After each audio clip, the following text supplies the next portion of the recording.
think Kendall be scared of the mic. Yeah. He don't really like the. You know what I mean? Put it up there, baby. But I had a blast. I'm very grateful to my wife for just running around like a crazy woman and trying to keep as much stuff secret and coordinating with all my kings and making sure they was in the building. And Dorica's always a silent threat. I say for He Dorica tried to to do take hair, over man. the party though. He's one of the most resourceful people that I know. If I wake up tomorrow and be like, yo, I want to ride a camel. Call Dorica. I call Dorica's. Swear, he be like, "Give me a minute. I'll call you right I back." call you right back. Like, dang. And shouts out to Kevin and Monique at Studio Yeah. 229. Let us come through. Russ, Bel Air. the band. What's the name of the band? Dorica. Shit, we might as well know in a minute. It's Yeah, obvious we love bring them on yeah. board. Russ and young lady. Yeah, they were snapping. They killed it.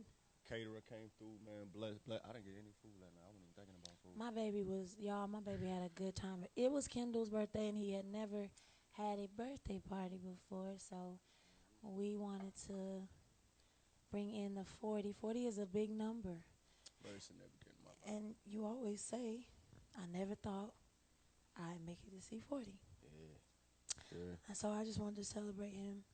So we threw a casino party, and me or Kendall. Mike. Oh, there we go. Okay. Yeah, bet. because he'll be talking. Yeah. All right. But we turned up for him. So thank you guys, and I hope you had a blast. I had an amazing And time. this is why we're struggling today. Yeah. Can we show y'all how we really feel?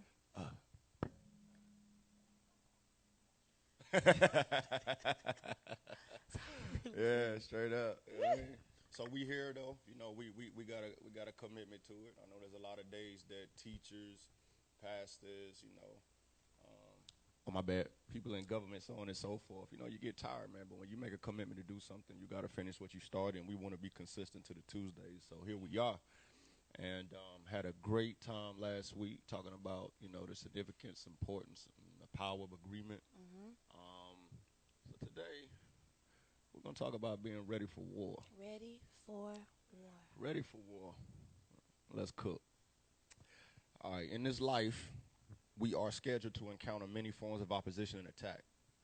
Generally, attacks are deployed to us individually, while in a marriage, there's no such thing as a separate battle because just like we die to self and become one, we will also be attacked and must therefore fight as one just the same. And while given a choice, we would all likely decline experiencing any type of negative confrontation to our spirit. However, God states over and over in his scriptures that it is necessary we endure various trials and tribulations so that our faith and our character can have its perfect work in and through us as his children. Now, the worst thing any one of us could face in the battle is to be blindsided or be sucker punched. And that is exactly what's taking place all over the kingdom, where we see every type of believer, from the rookies to the seasoned vets, laid out on stretchers as if they have no power or a God who stands ready to war on their behalf. The reason is quite simple. We never intentionally invest time to prepare for war. Whether you have ever served in the Army, Navy, or the Marines, you know very well that training and relentless preparation are a constant thread inside the fabric of being a soldier. But aren't we also soldiers, as 2 Timothy states, who were mandated to place aside the cares of this world and focus our hearts and minds on pleasing the one who enlisted us as a true soldier of Christ? Yet we are witnessing a genocide of marriages that are being killed in the heat of battle, outlined in chalk, surrounded by yellow tape, where destiny's purposes and callings are being laid 6 feet in coffins of untapped potential. So, in closing, it's no secret that marriages are under heavy and constant attack, as each union represents a multiplier of power and authority waiting to be birthed into the earth. So tonight, we want to be intentional about staying ready and postured from any type of threat that's been assigned to destroy our institution of marriage. Ready for war. All right, Queen, Yes.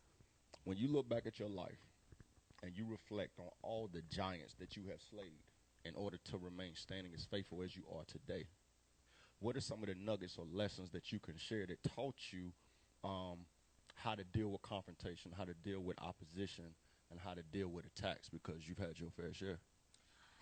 So for me, I think it's being raised from a little girl,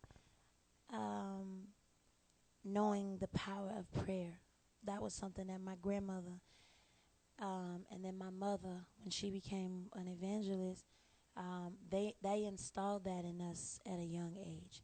So I always knew that prayer was my key to getting through any little thing. You know what I mean? Like I always loved God ever since I was a little girl. Like loved God. And so when I was hit, and boy was I hit with a lot of stuff, my first thing would be to go to God. That was my first thing. Even when I was on American Idol, like I'll never forget. Every time I go back to visit, there was this one bathroom that I stayed in because I stayed on my knees before I sang, before rehearsal, before like I always gave it to God. Did I feel it? Of course. Yeah, I felt it. I cried about it. You sent me something the other day that one of our rock soul fam sent. I think it was Lavoy, Lavoy. yeah. Shout out to Lavoy. Lavoy sent something that I had been trying to tell Kendall about for so long. Like, and when I talk about it, I'd be so hyped. I was getting my brows done. Shout out to India. She keeps my brows looking really good. But I was getting my brows done, and Kendall sent the video, and I'm sitting in the chair, literally bawling. I called Kendall and was like, "Yo, that just brought back so much to me because there was a man of God, and I can't think of his name right now. I want to say Liston Page, who spoke into my life way before all of this stuff happened. He kind of warned me and told me it was going to happen. And so when you got to be ready for war, if God allows you to walk through doors, every door you walk through, there's going to be tests and there's going to be storm. But I was 19 after I won Idol. So clearly I was prepared, but I wasn't prepared.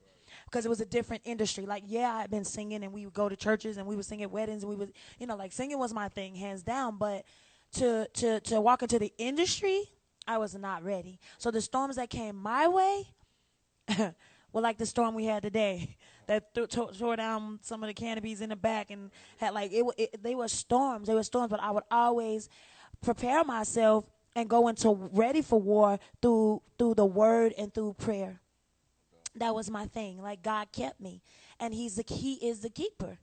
But a lot of times we try to do it ourselves. We try to figure it out, do it our own way, and we get in trouble a lot. But if you just allow God, like I will always go to God. Yes, it hurt.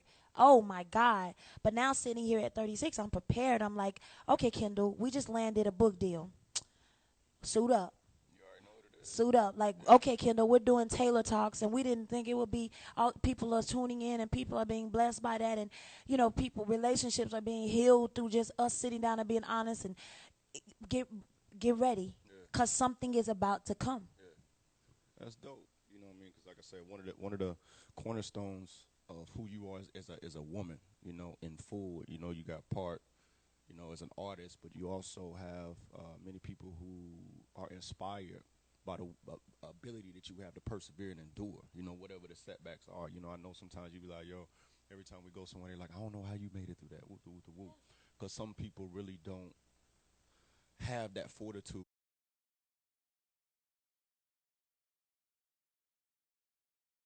They don't have that rooting system of faith, and sometimes they don't have the basic, easy, applicable things that they eat. So faith is a necessary component, but there's also ways to set up a defense for yourself. Mm-hmm. You could monitor what you watch. You can monitor what you listen to. Yeah. You can put parameters and start to put some boundaries around certain relationships. Mm-hmm. I think that yes, you have to have a faith and a spiritual component, but you also have to have a natural, Yeah. on time, right now, Yeah. divisive plan to be able to withstand certain attacks and be prepared for some of those attacks. Because, like you said, we were talking the other day, and we know for a fact somebody, something, somewhere, sometime is going to try to attack this platform because we know it's of God. Yeah. We know that our marriage will come under attack at certain times, and almost like some of the warning signs we go through is like we may be sitting in bed, be like, "Yo, we haven't had no drama in about 2 good weeks. Like it's been real quiet. Everybody's getting along. Everybody's smooth. Something wrong. Get ready for war." Now, what does that look like? Yeah. How do we as a people start moving out of reacting and move more into response? Meaning, don't wait till something comes and slaps you to put your hands up. Right. You got to start going to war in your closet. You got to start going to war and speaking your affirmations and creating things in your environment. Yeah. Because by the time you get hit, you're already surrounded. Yeah. So can you speak to some of those things as far as like, because I watched you move and change your daily routine and your practices, which is also a part of warfare. Yeah, it is. The preparation and the practice and the training. So what are some things you do as a woman that are allowing you to control your environment, your energy, your vibration, which to me is also a critical part of being ready for war? Being ready for war. With me, it's like now ordering certain books, reading certain things that I be like, oh, okay, I didn't think about it that way. Like getting advice from other people, just like we're sitting here right now and we're talking and we're giving advice from our perspectives and how we went through certain things and how we made it out. I like to also listen to other people and speak with other people. So the book that I'm reading right now, and I've been telling a lot of other women about this book because it's tapping in a lot of things that I dealt with and I carry, especially anxiety. Okay? Because when you get ready for war, understand that anxiety will tear you down. Facts. You cannot fight any battles with, like, last night I was getting ready for the party and Essence was doing my makeup. And I was like, Essence, I'm nervous. I just wanted to go good. And she looked at me and was like, girl, you better stop carrying that unnecessary. And I was like, thanks, Queen. Yeah. Thanks for that quick reminder. Because it's a party. And we walk around wanting everything to be, it goes back to the perfection thing when I was talking about and hey, I'm being honest because yes, we go through the stuff that we talk about. So for me, it's the meditation, reading books. I also watch what I put in my spirit when it comes to movies. You know that. When it comes to movies, certain things, because it's all little things that will jump on you and you'll be like, why am I carrying this? Why do I feel, you know what I mean? So I have to protect myself. If I'm going to watch a movie that I know is deep, I tell myself, like, don't care. It's a movie. Yeah. It's just a movie, Tasia. Go ahead and detach. Right. But it's almost too like COVID. COVID came and we were not ready for this. Right. So I feel like we have to prepare ourselves because next time if something like this ever happens again, we're prepared financially. We're prepared with, you know what I mean? Yeah. So you have to find the things that are good for you. Because everybody, it might not be reading. It could be puzzles. It could be coloring. It could be creating clothes or whatever the case may be. But for me, it is getting in the books, reading, talking to other women like Tink, Aji, Essence, all the women that are around me, Rashia, and just hearing their point of views as well because it helps me out a lot as a woman. And that's an important part of warfare right there, like knowing who you're going to war with on your left and your right. I'm going to pick on Essence because she here. We've been missing you, sis. Yes. If you would have had that moment of anxiety and Essence wouldn't have came against that with a more powerful affirmation, that thing could have compounded and put you into a worse place than where you were at. Yeah. So what I'm learning is amongst my kings and my family and my circle, is the type of men of character that I have around me. That is also a part of warfare. It doesn't matter if you're in a militia and everybody got a gun. That doesn't make you a soldier. That doesn't make you fit to be behind enemy lines or on the front lines just because you have a weapon in hand. It's about character. So I salute the fact that in that particular moment, Essence was able to combat that anxiety that you were feeling, remind you of who you are or who you are not in a very simple way. And let's get back to this foundation and makeup and mascara and keep it pushing. So it's important that you start to prune and dissect certain relationships in your life and not hold on to them just because of so much time decay, because it doesn't make sense to try to hold on to it if it's rotten. If it's not feeding you, if every time you come around that individual and you're trying to stay strong, you're trying to manifest things that are not visible to you right now, you're trying to do something that is truly impossible and you're walking by faith, and every time you come around this person, every time you mention your dream or something, they're trying to attack it. They're trying to tear it down. They're trying to water down your level of faith. So part of warfare is making sure you got the right soldiers and the right circle around you. That is also a part of preparation. Those are things that you could be doing when things are good and you don't have any drama. Let me sit back and evaluate my relationship. How are things really? Is this relationship moving? Am I just It's almost like we treat clothes sometimes. I know I'm bad of it. Why I have certain shirts and things in my closet I know I'm never going to wear, but I don't want to remove them, and then my closet don't look as full as well. I'm trying to hang on to this look, but I have several pieces in there that don't benefit me and could benefit somebody else. We have to purge from time to time. That to me is also a part of warfare. Okay, we having fun. Okay. Uh, Queen, what are some of the signals in our marriage that alert you that a test or an attack is approaching? Well, thank God I always say I'm a dreamer. So God always gives it to me. I wake up and be like, get up. God said this. Um, but it also goes back to just I watch your moves. I watch you. It's been 6 years, so I know you a lot better than I did when I first met you. And so I just pick it up. Especially when you have been placed with your soulmate, you just know something is wrong. Outside of me and you in the marriage, I know when something's wrong with Dorikas. I know when something's wrong with Essence. And my line Essence, it was one day when you came into this house, and what I say to you, I says, something wrong, something's off. You know what I mean? And that could be a problem with me because I'm so in tune with people. And I always say that I'd be like, God, why I gotta pick up everything? But that's just me, and I'd be like, yeah, you off a little bit. You got something on your mind, and that goes back to being ready for war and having the right people around you because you know you got the right people around you when God allows you to pick up certain things about your teammates. Me and you are teammates. Me and Dorikas and you are teammates. We all, you know what I mean. We do business together, and that makes us teammates. And then we get deeper in it because we begin to love each other with the love of God, with the love of Christ. And so because of that, we are so in tune. We're just in tune. Now, if you're not in tune and you can't figure it out, you got a friend and you be like, friend, I've been walking around for 2 weeks and you ain't saying nothing. They be like, what? You might want to think about it. Because that friendship be picking up something and being able to say, I've been watching you for 2 weeks. And I don't want to overstep my boundaries, but I've been watching your patterns, and maybe you've been drinking a little more than you usually do, or you're quiet, or the way you carry. What's wrong, friend? That all falls to me in the being ready for war and being suited and having the right people and having the right husband and having the right business partners. It all plays a part. I know you. And that's when I come to you and be like, yo, something's coming, something's up. I think I told you the other day, too. I was like, will you take the oil and will you cover me? I can't remember what I was feeling. My dreams were just a bit all over the place.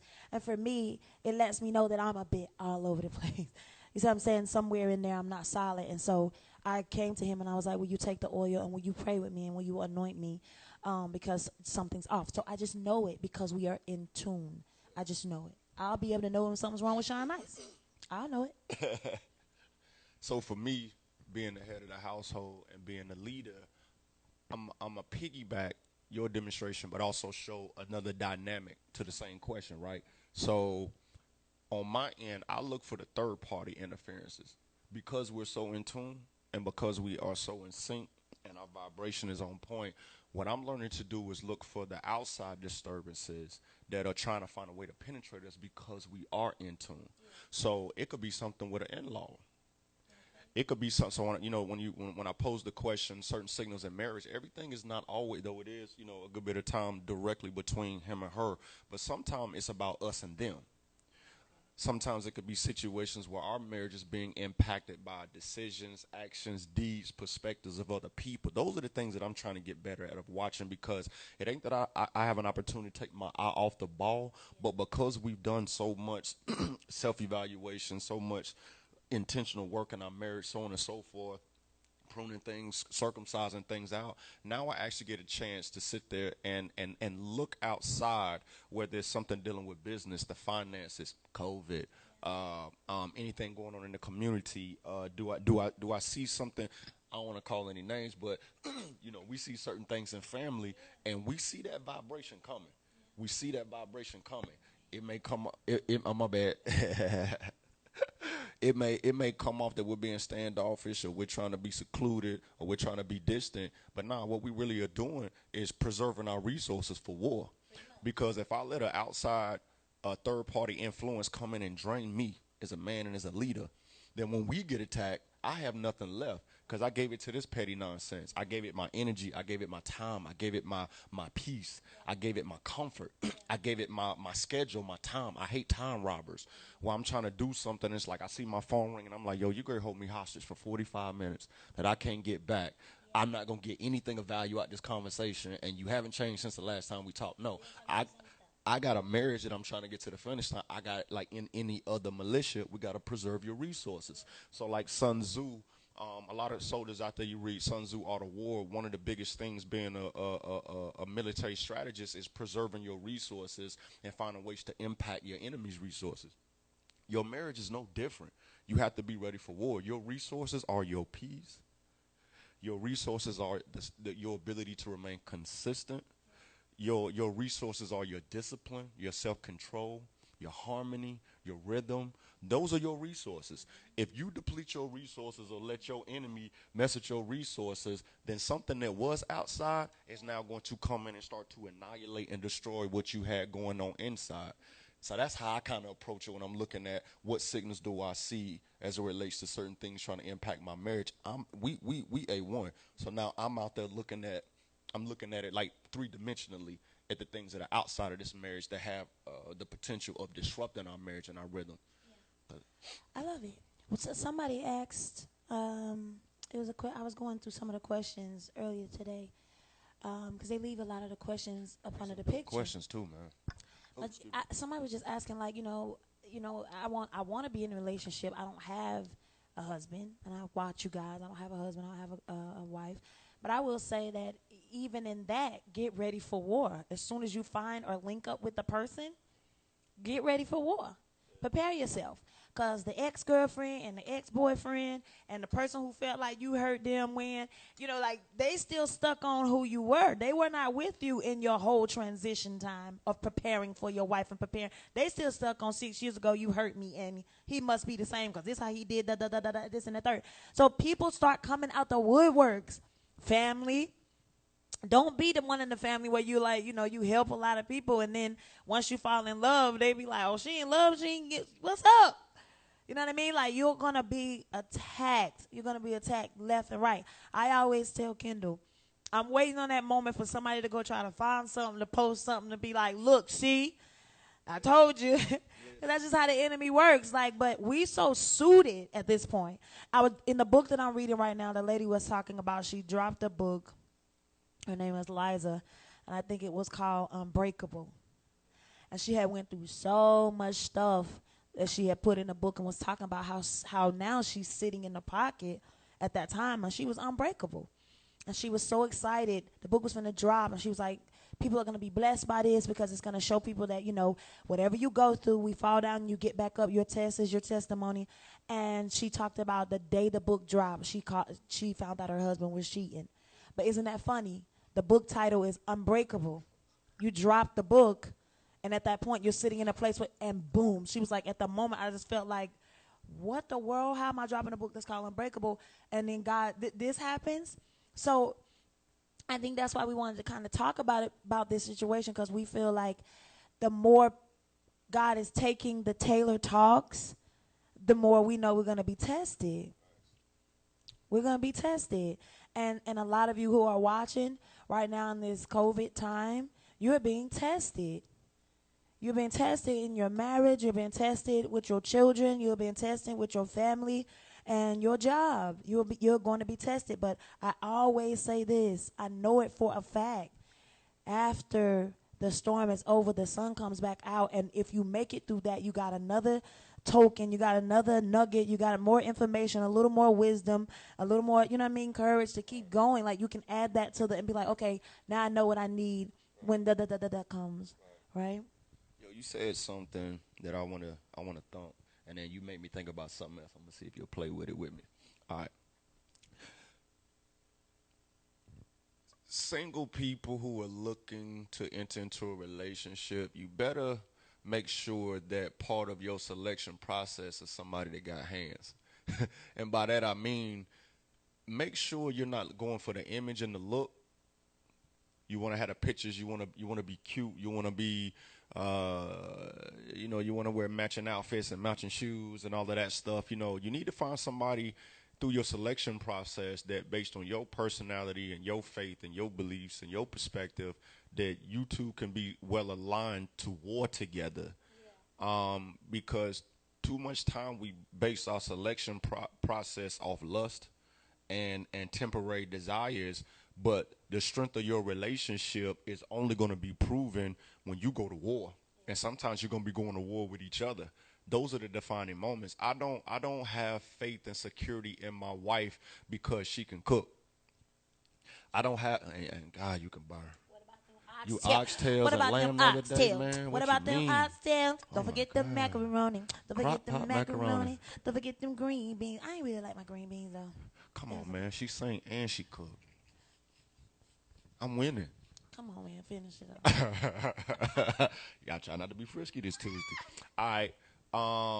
Too often people want to find something that looks good and then it feels good, but then you don't have any kind of real substance. You don't have any kind of real foundation when things that are going to shake, because God requires us to be shaken to go through the fire.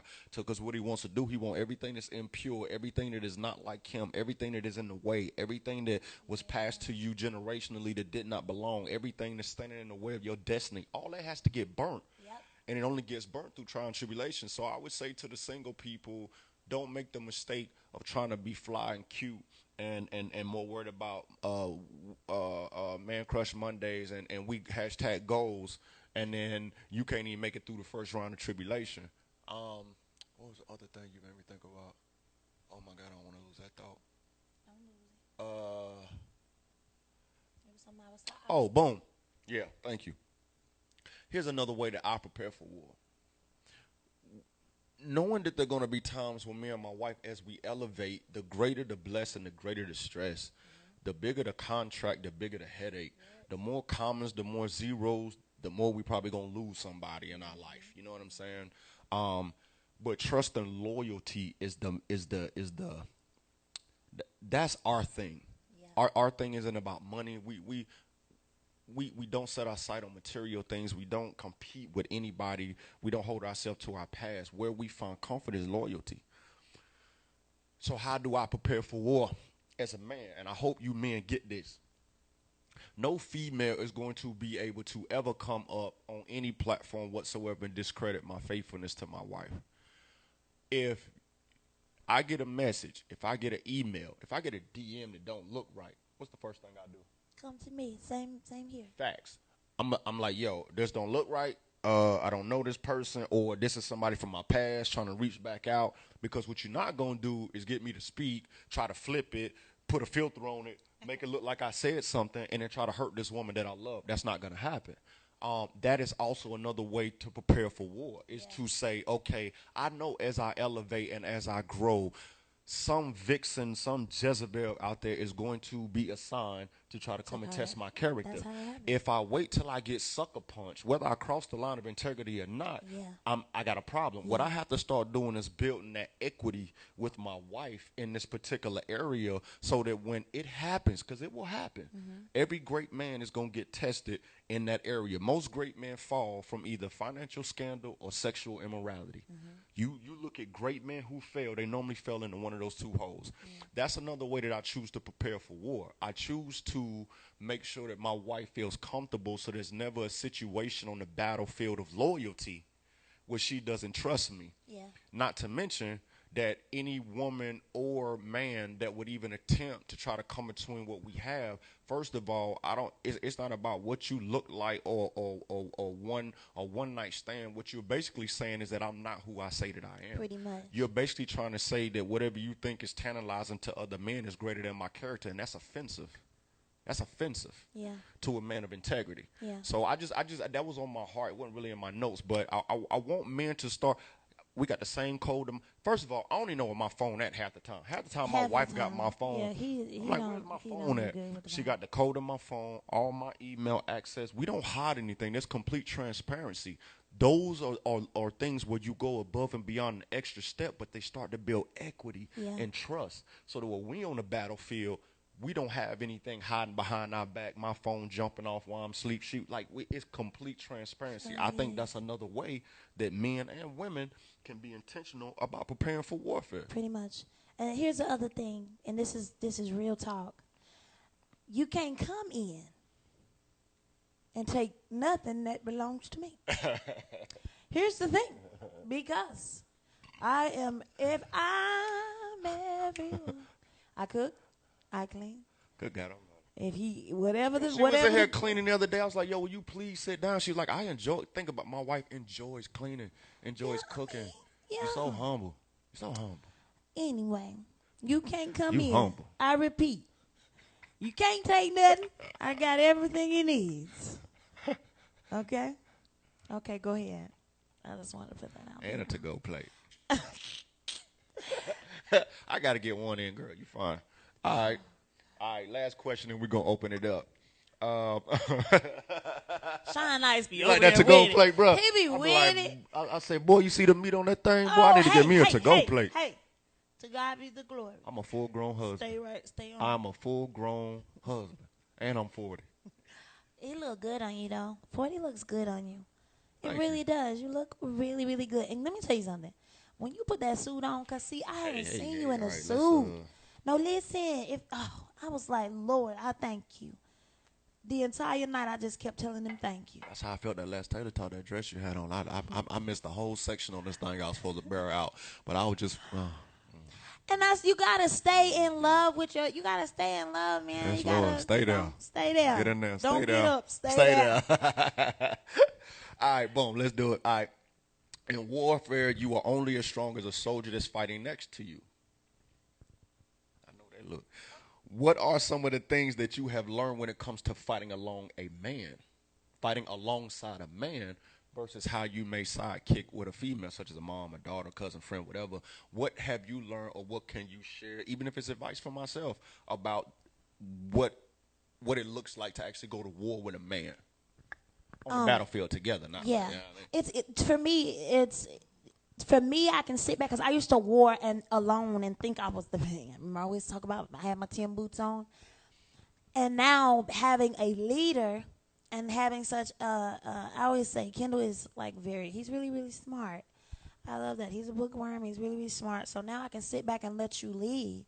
I got your back in prayer. I got your back in the dreams. I got your back with taking the oil and anointing you. Like sometimes when Kendall is asleep, I'm up and I'm just praying over him. I'm just praying over him. I go up the stairs and pray over my children too. You know what I mean? So it's a lot easier for me now. At first it was hard to do that because for so many years I was on the battlefield by myself. You know what I mean? But having you there now, it lets me know that it's like the scripture, and I hope I say this right, that when two come together, you can kill like Saul killed 1,000, or together David killed 10,000, and I feel like together we can slay so many giants together, and I let you be the head, and I'm right there beside you. You know what I mean? I love that. And on my end, learning how to war next to a queen next to me, it took some time. Mostly because of all the letdowns that I've had in life. You know what I mean? A lot of men not being present when it was really time for war, and that's for real. Like in the street, they wasn't there, or in business, or in ministry. I've just been let down by a lot of men in my life. But what I learned is when it comes to warfare with my queen is you are able to tap into a vibration that I can't, and I accept that. Say, boom, there we go. Thank you, Father. So you know how sometimes we be sitting here and we be chopping it up. You like, yo, I wish I had a heart like you. Like you don't feel nothing. And I say sometimes I wish I had a heart like you because sometimes I don't feel like I feel enough. I think there's balance. I'm gonna be there to make sure we keep it pushing, and you don't sit here and sulk and marinate in this too long. But you're gonna also make sure that I don't overlook certain sensitivities and things like that related to the life that we have. So what I've learned battling with you on the field is to trust what you say, because you're not attacking my vibration, but what you're doing is you're providing me with insight to a vibration that I can't tap into. And what that does is that allows me to be whole, and I'm not unbalanced, and I can be complete on the battlefield. You dig what I'm saying? Yeah, and I want to say this other thing too, and then we're going to do. Everybody loves to talk about the scripture, you know what I'm saying? Put on the armor of the Lord, put on the helmet, put on the breastplate, gird your loins, charge your feet with the peace and the sword of truth and the shield of faith. Those things are going to work for you when you confront what is trying to attack you. Yes. And what I mean by that is When you turn and you run because you have a lack of faith, you don't believe in the Most High, you don't trust that He can do what you can't do, you turn and run.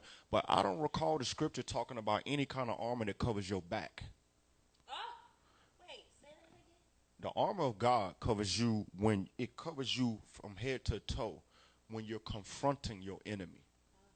There's no armor that protects your back because we're not supposed to run. We're supposed to be ready for war.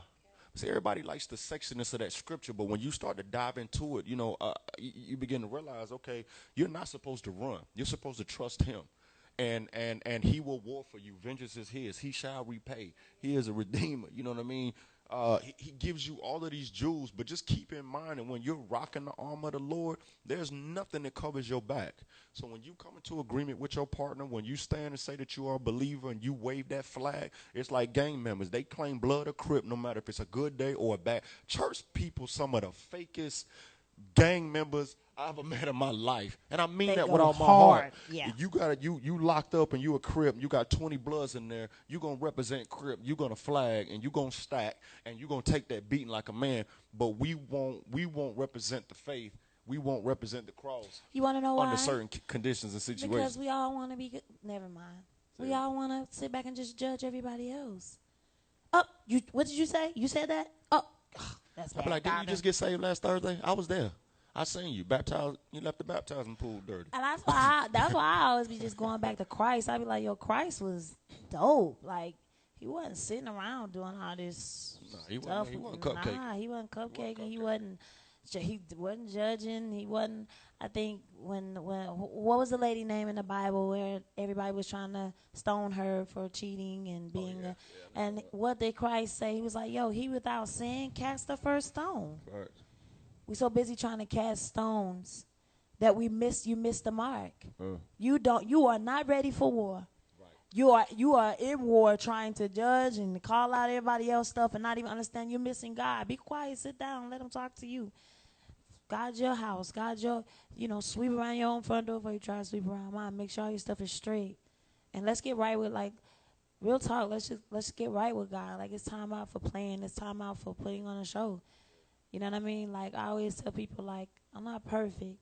I'm not perfect. I'm human. He placed me down here. But the one thing you can never say about Fantasia is that she don't love God. Because I love Him. I represent Him. I take Him everywhere I go.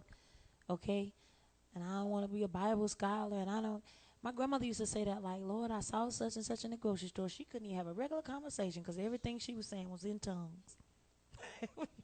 Keep it simple. If you love Him, He said, you'll obey my law, statutes, and commandments. You don't got to tell me how much you love me. You don't got to tell me how much your faith is and try to sell me on your salvation. That's your price of admission. But He said, if you love me, it's then in you your will follow walk. my laws. It's in your walk. That's I always say too, judge the fruit with, about it. even with the Ricans, people fall in love with D because D ain't around here. It's just how he carry himself. Mm-hmm. It's just how loving and how polite and that's what Christ is like. You want people to be like, can I ask you something? You just seem, there's this aura around you. You seem so peaceful. I see you helping everybody and how did you get? And that's when you start, you don't even drop it on them right then and there. Well, God said, da, da, da, da. You start to just slowly, you got to be a fisherman. When the 12 disciples, was it Peter? Mm. Peter couldn't catch no fish. He wanted to do it on his own time. He would throw it out there.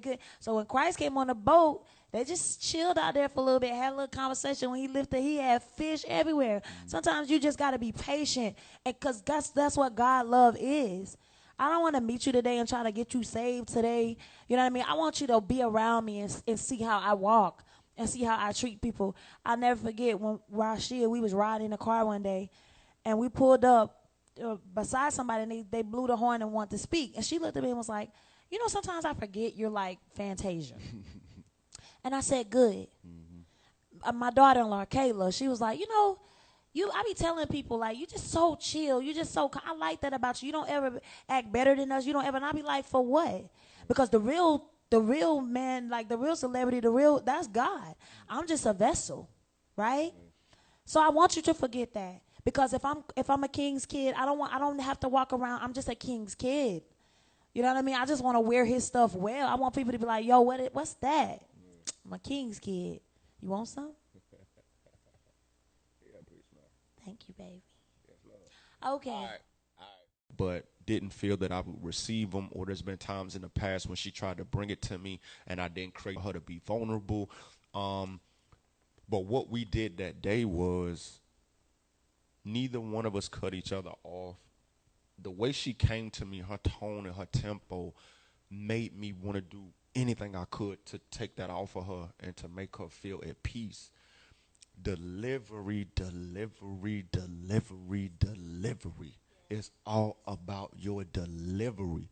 It doesn't, sometimes it doesn't even matter what you say as much as it does how you say it. Your how will forfeit your entire message because you were intent on pop, pop, pop, doing it this way instead of lovingly delivering it. So what we have learned is delivery is the most important thing. And if you are feeling anxiety, if you're feeling insecure and you're not ready to manage your delivery, then you cannot expect that person to be accountable for being ready and prepared to handle what you have to say. It is a yin and a yang vibe. It has to be delivery and reception.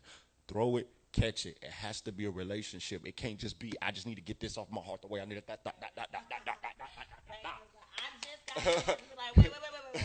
You know what I mean? Yeah. You are responsible. So, and until you feel emotionally secure and ready to master your delivery, just pause on it. But when you do feel like that, it now that person has a responsibility to reciprocate that. And now, like we had the other day, it was just dope. Like it was honestly, can I be honest? It was romantic. Like it was sexy to me, cause you can give me your body, right? But it's much harder to give me the things that you fear and you're insecure about in your heart. You could lay down and have sex and still carry everything that you had in your heart when you got started. But for me to be able to navigate and get through the dynamics of your heart, that to me was romantic. But That I was kind always of dope. told you that's how we met. No, girl. So that's like when we met, it was that type conversation where, and I had never had that before, and somewhere in there was so much static that came between that. And remember, sometimes I would say to you like, this ain't the Kendall, you know what I mean? And you're like, what you mean I'm growing? I'm like, no, no, no, no, no. But we started our relationship off of just great conversation and understanding each other, and you giving me your point of view and I give you mine, and then we somewhere in there we be like, okay, but I get what, so if you do this, you get the same result. Like that's how we started. Yeah. And that's intimacy. You know what I mean? That's intimacy. Where your mic? Oh. I was done, but this is good. How do you switch the atmosphere in a conversation after the damage is already done? Okay. So I'm learning I can't remember what I did the other day. I came to him with something, and I was like, I don't want, baby, you shouldn't do that. And I rose my voice, and he looked at me and was like, why you, and I quick, cause that's that trigger when you be like, why you screaming? Like, oh, now today you ain't screaming, so you want to call me out? You know what I mean, right? So instead, I was like, yeah, I don't need to scream. And at that time, I said to him, I apologize. I'm so overprotective over you, and I don't want nothing to happen to you. And I apologize. I shouldn't have raised my voice. And I just kept with the conversation instead of letting time go by. 10 minutes, y'all quiet. It ain't nobody saying nothing. That's how it happens. Then when you say something, you be like, you all right, you good? Yeah, I'm good, you good? Like, you have to learn how to humble yourself in that moment. It's the hardest thing to do. It really is. But if you love someone, then you have to understand that, like, yo, I'd rather spend the rest of this day with you watching Netflix and eating good food than me in one room and you in the one room and we watching something different, and we're allowing that energy to start just get thicker and thicker and thicker. No, you shut it down right there. Yes, it is hard to do, ladies, but you can do it if that you which is love your soulmate. That's your husband. That's your wife. That's your, you know what I mean. Y'all kicking it real heavy. So it's best to just do it right at that time. That's my. Oh, you got. I'm gonna just speak to the men. I feel more comfortable there. Don't cast your pearls before swine. I keep telling y'all that time my wife checked me, and I'm gonna make a point. My wife was like, yo, you go into some of the biggest meetings tackle some of the biggest deals, the biggest projects, and you always stay cool. You always respectful, no matter how irate they get in the meeting. You're the one who controls the tempo. Why can't you do that with me? Y'all will cuss each other out, but you won't talk to your boss like that. You won't talk to the mailman like that. You won't let your neighbor see who you really are. To me, it's about being authentic. It's about being genuine and being humble. And in that moment, us has to be bigger than me. We has to matter more than I. Because now that we are one, there is no more Kendall. It is Kendall and Fantasia. When somebody says my name or mentions my name, it's an automatic association. It's an association. You know, it used to be Fantasia Barrino. Now it's like, no, that's Fantasia Taylor. Your last name is a constant reminder of who I am. So you have to die to self and realize it is us at the end of the day. So now with that mindset, when I hurt my wife verbally, I'm cutting my own wrist. If I disrespect my wife, I'm disrespecting myself. If I say something that's verbally abusive, I'm setting especially as the head, I'm setting a curse, and I'm speaking a curse over my wife. I'm declaring that as a head over our marriage.